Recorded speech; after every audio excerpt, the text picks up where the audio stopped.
In this video, we will be learning about the machine-independent assembler features. These are the features which will not be depending on the architecture of the machine, and these features, they are independent of the machine. That is why it is called as machine-independent assembler features. So these features, they are more related to the software rather than that of the machine architecture. So we will be considering some features like literals, symbol defining statements, expressions, program blocks, control sections, and program linking in this topic. So first we will be starting with the literals. So literals, for example, you consider in the program you have encountered a statement like LDA 5 word numeric 5. What does that mean? This 5 will be coming under a operand which will be defined as a variable where later in the program, and what it is being defined 5 word a numeric constant value 5. So 5 is reserved for storing 3 bytes. It will be having the value 5. Okay, 5 is having a 3 byte information, and that 3 byte information is a constant value numeric 5, constant 5. So that value will be stored in the accumulator using LDA. So it is instead of writing these two statements, it will be convenient to write the value of a constant operand as part of the instruction itself. That is, you can write the statement like this: LDA is equal to x05. So this will be called as a literal. So the literals will be like everything that is something that is followed with this equal operator. Okay, so this instruction, these two lines, instead of writing these two instructions, you can specify the constant operand as part of the instruction in the form of literals. So how it can be represented in the form of literals? You need to put an equal sign, equal operator in front of this literal, and this x indicates it is a integer form. X within single quotes, put the symbol or the value that is required to be specified. So literal is identified with the prefix equal to and followed by a specification of the literal value. So an example you can see here, if after this equal to symbol, if it is represented like C, means it indicates a character string.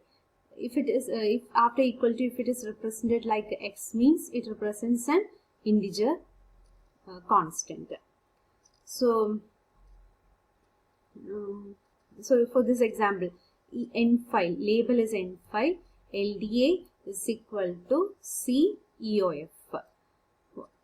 An object code is generated like this for this statement. So in this statement, 010 will be the displacement part, which means this EOF is being saved in the location 02D.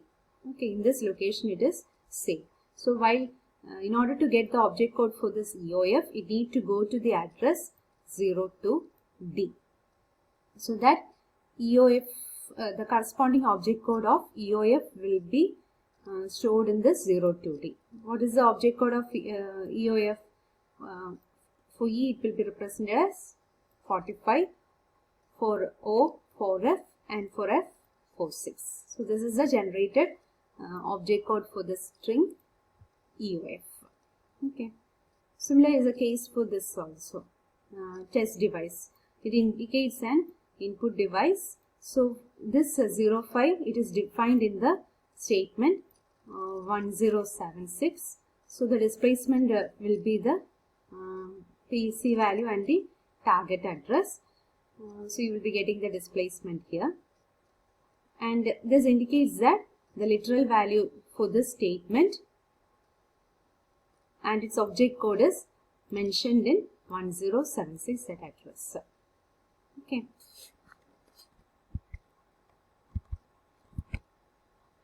Then how you can distinguish between the literals and the immediate operands. So as I've said earlier, literals will be represented using this equal to operator. Okay, so it will be generating a specified value as a constant at some other memory location. So it will be generating an object code, or the value will be generated in some other location. So if we are using literals in the instruction, then its corresponding value will be generated in some other memory location. How you will be finding that memory location? Based on this displacement obtained in the current instruction.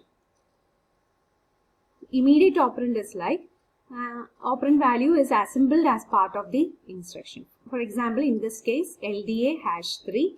So in this case, one way of representing is it is having a hash operand in front of this number. So another way is like in the displacement itself, that is while generating the object code in the displacement field itself, you can directly mention this constant value. Okay, so in case of literals, the value will be the value or the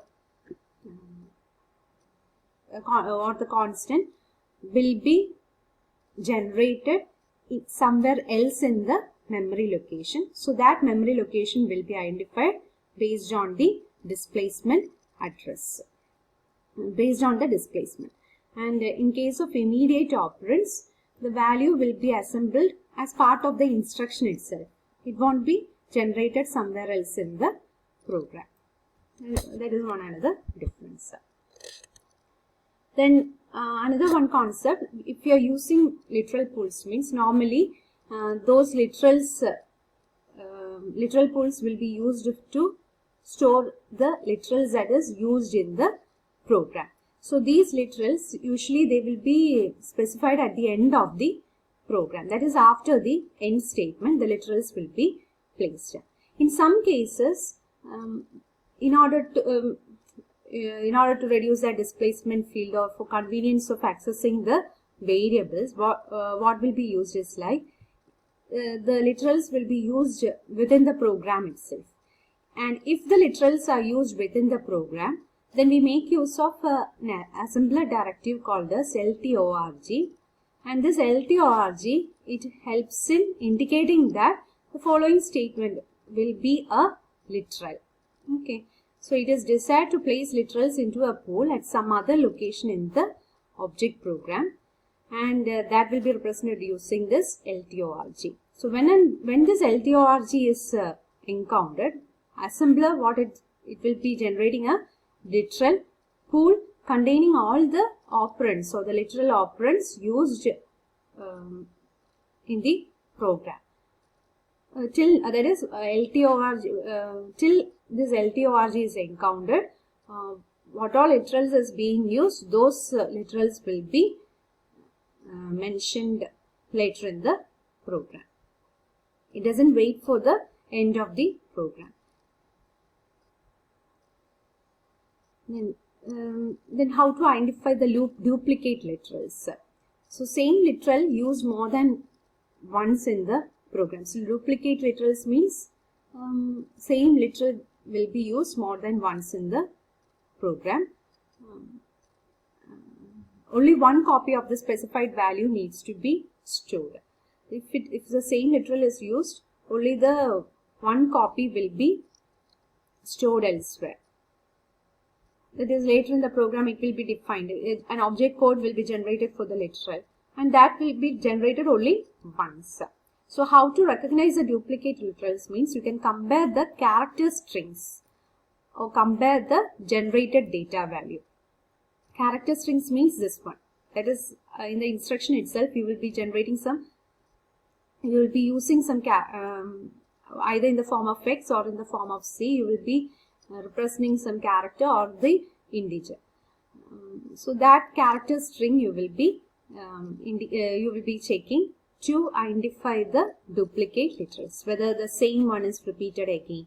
And also you have to compare the generated data value, which means later in the after using this character string together with the instruction, later in the memory you will be defining the object code for that instruction. Okay, so that that value also need to be the same. Okay, compare the generated data value, that is the object code or the data that is generated from the character string that is mentioned in the instruction or the program. Okay, from inside the program you have mentioned the character string as equal to C EOF, and later in the program you have defined, or you have you will be generating one data value as 454. This data value, if you are generating, means this is equivalent to the with the same label, that is with the same label EOF. If you are generating the same value 454 F46 elsewhere in the program, means it indicates what? A duplicity. So data value and the character string, if it is same, then you can say that it is a duplicate literal. Then in the program you will be, if a star is used, and that star it denotes a literal. Star, if it is used, means it denotes a literal, and it will be referring to the current value of the program counter. See here, some address is there. Star is equal to CEOF. What does that mean? Star indicates to this program counter this literal is being initialized. Okay, so star means to this program counter the corresponding literal value will be initialized.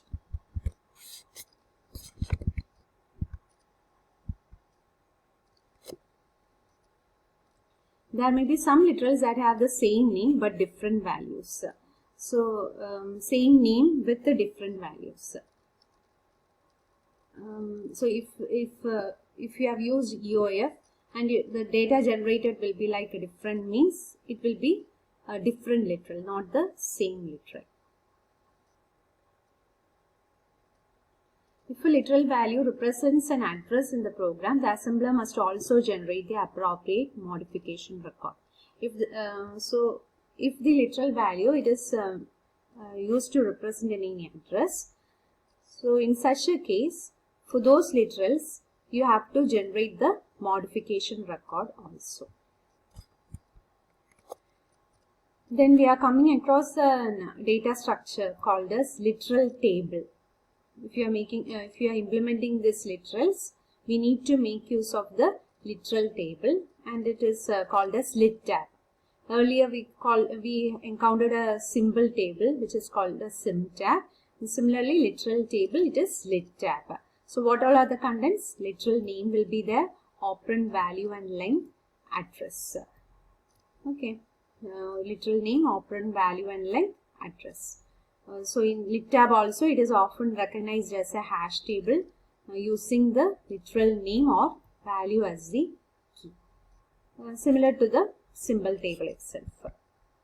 And how it is being implemented in pass1, you have pass1 phase, LitTab will be built with literal name, operand value and length. No addresses will be specified. When LT, ORG or end statement is encountered, it assigns address to each literal, not it assign an address. So if there is any LT, ORG encountered, or the end statement if it is encountered, means it will be assigning address to the literal where address is not yet assigned. In pass2, what it does is it searches the LitTab for each literal operand. Generate data values using byte or word statements. Then it also generates the modification record for literals that represents an address in the program. So earlier we have seen literals will, if literals are used for specifying the address, then modification record need to be included. So this is how you will be implementing literals.